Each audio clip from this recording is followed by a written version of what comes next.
Já, þá erum við snúið okkur til Kópavogs. Þar stendur til að byggja upp miðbæ á Hamraborginni, miklar fyrirætlanir, en það eru ekki allir hressir með þær og einn af þeim Tryggvi Félagsson. Þú ert nú formaður Landverndar en þú ert ekki hér sem slíkur heldur sem íbúi í Kópavogi. Já, ég er með annan hatt, ég er ekki með landverndarhatt. En af hverju ertu ekki ánægður með þessar arkitektatekningar sem hafa byggst af húsum þarna á miðbænum og fólk að labba allir glaðir á teikningunum?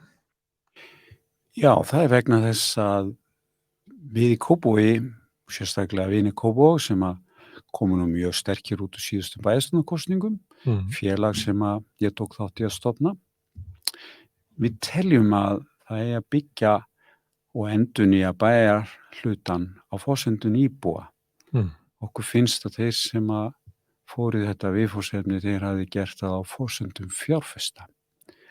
Og það er sérstaklega alvarlegt á þessum reiti vegna þess að þar býr fólk. Áður fyrr þá lærðum við í Kópavogi að byggja á svæðum þar sem engin bjór.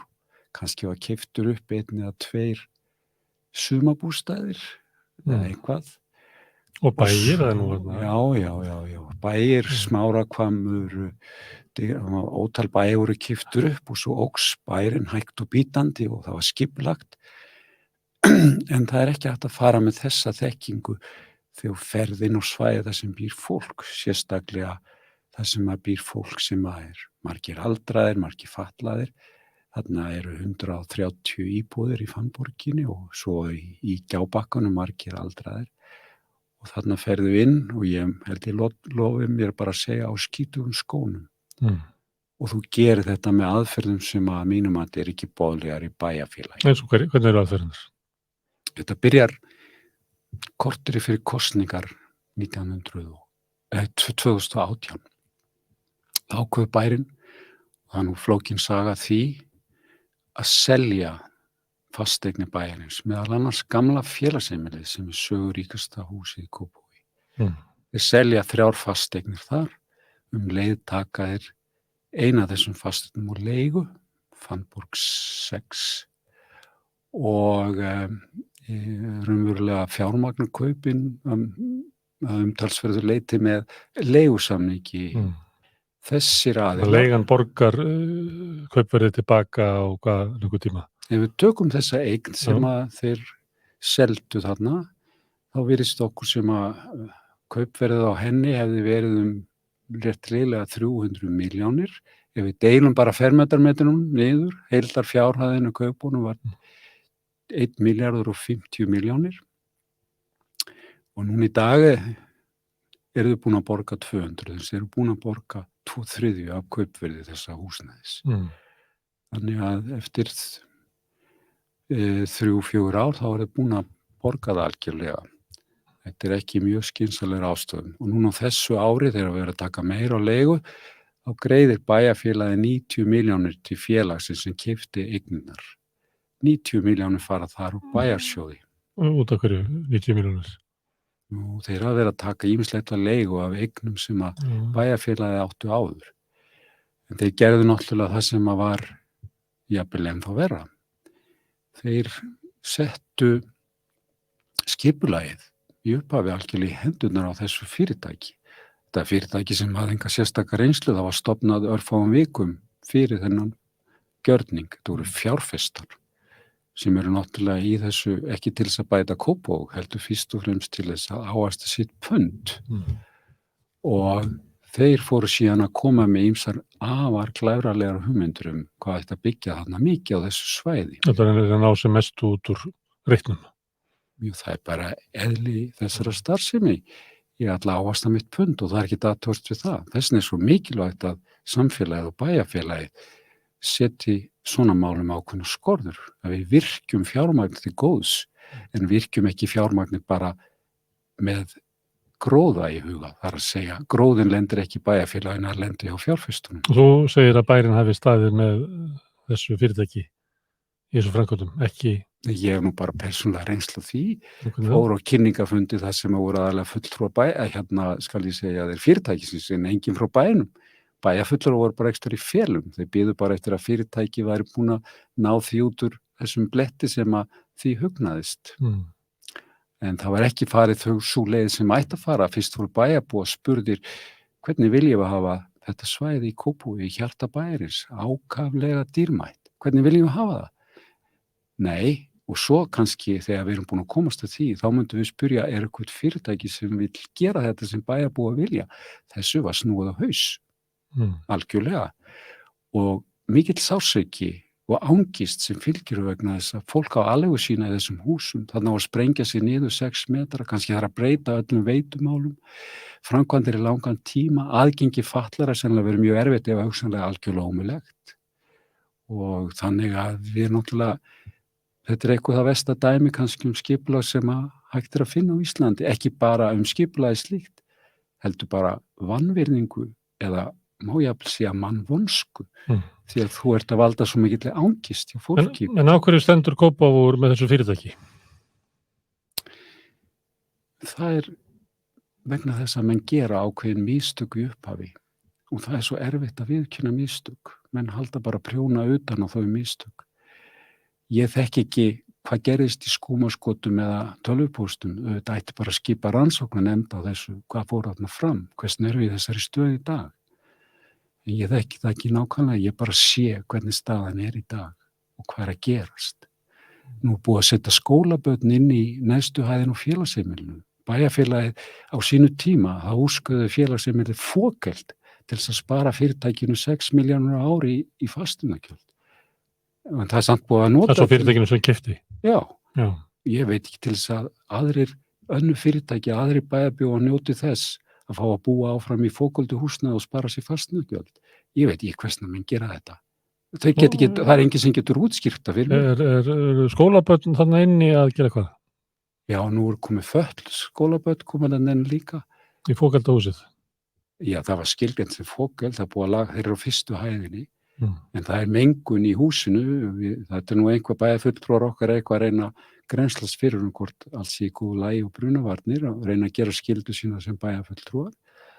En þetta allt saman mjög furðulegt og skýringarna sem við fáum eru ekki góðar. Það að segja, ég sé ekki á þessu finnist neinn málefnaleg góð skýring að menn hafi tekið þessa ákvörðun á forsendu bæjarfélagsins og bæjarsjóðs, þeir eru teknar á einhverjum öðrum forsendum nema mat á aðstæðum sé svona algjörlega ólíkt. Nú hafa sveitarfélög verið gagnrýnd fyrir að fela verktökum skipulagsvaldið meðan hans í Reykjavík, miðbærinn á Selfossi, og fleiri dæmi. Heldur að dæmið í Kópavogi sé verra en þessi dæmi?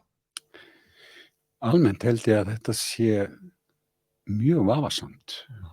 Við eigum að nýta þessi öflugu fyrirtæki til þess að byggja upp bæjarhluta eftir að við íbúarnir erum búin að komast að niðurstöðu hvernig bæjarhlutin á að vera, ekki öfugt. Það er ekki að byggjast upp út frá arðsemi verktakafyrirtækja. Nei, við erum að virkja þeirra afl og þekkingu eftir að við sem samfélag við komum staði hvað við viljum.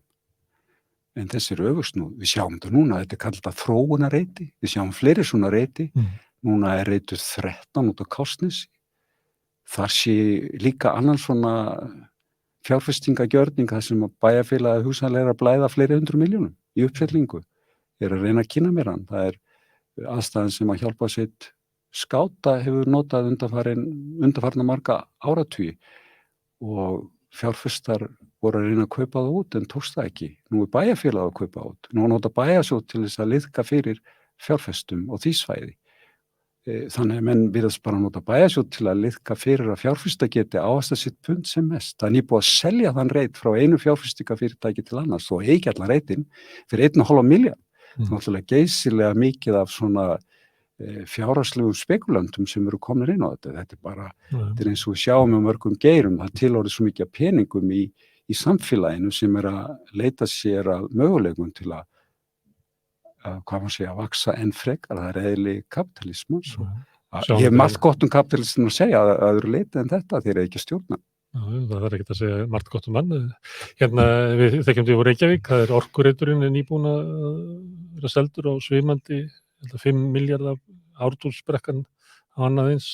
Þannig að það er verið að selja svona þróunina og það að hafa fengið samþykkt út úr sveitarfélögunum eitthvað tiltekið byggingamagn, þá var það selt bara til næsta og sá sem að stóð í þessu þróuninni, hann kannski tekur inn nokkra milljarða í hagnað. Við sjáum í samskiptum við sveitarstjórnina. Við sjáum þetta líka með þeim hætti að ef þú skoðar þessa þróunarreiti, við að nota aðferði kapitalistin til að samfélagi fái sér mest út úr þessu. Þegar samfélagi, Kópavogur í þessu tilfelli, búið að koma sér saman í skipulagi, þá bjóðið út, þá kapitalistin að fá að keppa það, að fá að byggja. Þeir eru ekki að skipuleggja og það sem gerist í dag er að þeir koma bara inn með einhverjum aðferðum. Alveg vitum við að þeir búin að eignast þessa reiti.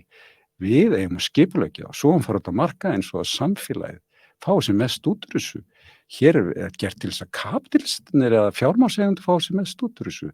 Auðvitað vera þeir að fá eitthvað fyrir sitt en þeir að fá að keppa. Það er eðli kapitalist samfélags að menn að keppa, ekki að tróða sér inn á einhverjum skrýtnum forsendum inn á einhverja byggingareiti, síðan öðlast réttinn þar og síðan selja það áfram. Við erum algjörlega á villingotum með þetta. Ég þekki ekki öllum öðrum bæjarfélagum, ég bara sé þetta hvernig þetta er í Kópavogi.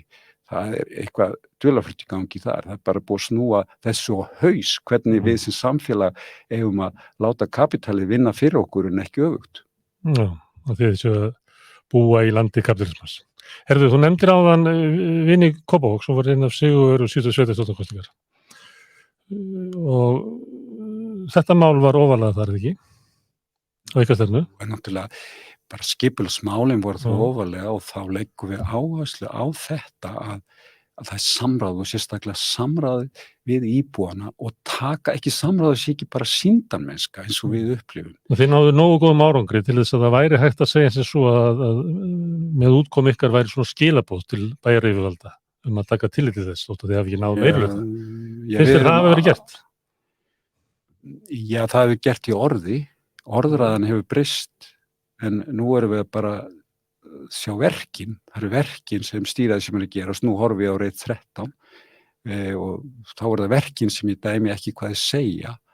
Þar fóru sem sagt fjársýslumenn áfram með skipulag og núna verið bærin alltaf ganga inn með bæjarsjóð að baki sér til þess að auðvelda þeim að græða sem mest á þessu svæði. Þeir eru neitt að þessir upprunalegu fjárfestar þeir hafa búin að selja það sem telja sín rétti fyrir 1,5 milljarð, þannig ég gerir ráð fyrir þegar búin að hesthúsa svolítinn hagnað á svæðinu og þetta er náttúrulega bara ekki boðlegt. Ef það er einhver arður af þessari lóðasölu, þá er náttúrulega ganga til samfélagsins, ekki að ganga til einhverja fjárfesta og þarna hefur þessu verið snúað á haus. Og svo samfélagið skilgreina önnur samfélagsmarkmið, ódýrar íbúðir og stúddaíbúðir og annað, og svo að láta þessa menn sem að kunna byggja fyrir samfélagið, þeir eru ekki að byggja á sínum forsendum. Við þurfum að snúa þessum leikreglum bara við og það er þetta sem við tölum vini Kópavogs. Við viljum förum að inn, hver er þörf samfélagsins, hvernig fáum við sem mest út úr. Stundum þurfum líka bara útvistarsvæði. Svo þurfum við að taka tillit til umferðarnar og umferðarmannvirkja í gömlum hverfum. Það þýðir ekki að segja okkur til 5 ár komi borgarlín og leysi málin. Það sem ég þekki til í útlöndu, þá leysa menn fyrst samgöngumálin og svo byrjar að byggja. Hér á að byggja og svo að leysa samgöngumálin. Og ég ekki sérlega góða reynsla því. Þannig að það er svo margt sem að þarf að lagfæra í Kópavogi og sjálfsagt víðar. Það sem vini Kópavogs vildu gera. Við sýndum fram á þess verulega stuðningu þau veru næstasta pólitíska aflið í bæjarfélaginu. En það duði ekki til þess að við fórum með meirihlutin segist alltaf taka til þess sem við sögum, en ég vil sjá það í verki og ég vil ekki sé það ennþá. Herðu, Tryggvi, látum þetta vera lokaorðin. Þakka fyrir að koma hérna og fræða okkur skipulagsmál í Kópavogi. Takk sömuleiðis. Herðu, hérna eftir augnablik að þá ætlum við að tala við Pétur Gunnarsson nýútkomna bók, Játningar, sem er náttúrulega eldgömul bók hér eftir augnablik.